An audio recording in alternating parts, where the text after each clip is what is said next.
हमर मिलल भटारी उत्पाती उहो नासा करे दिन राती। हमर मिलल भटारी उत्पाती उहो नासा करे दिन राती।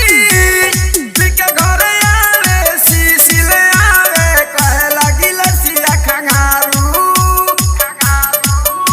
तू गालवा रोज पिए दारू न बुझेला आपन में हरारू। तू गालवा रोज पिए दारू। Shyam recording studio Bhatni. Mobile number 9838732929।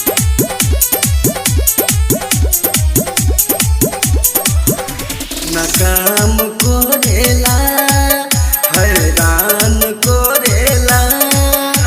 न काम करेला हैरान करेला। नशा में दिला खूब गारी हो बोलला पदेला मारी हो। सब बेच दिया लसी गहना गुड़िया झाड़ू के नहीं के झाड़ू। तो गालवा रोज पिए दारू न बुझेला आपन में हरारू। तो गालवा रोज पिए दारू।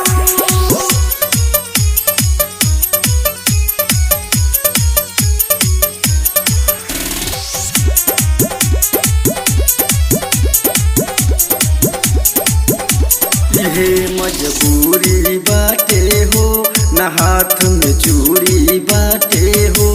इहे मजबूरी बाटे हो न हाथ में चूड़ी बाटे हो। कोइले बात हिया के दासा हो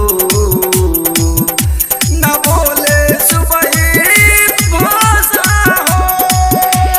कहे ओम करवा सुनहि रे लालवा बहू से जीवन सुधारू।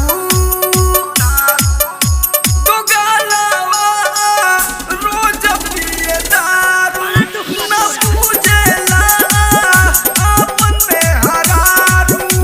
तो गालवा रोज पिए दारू। मार शोक मारी।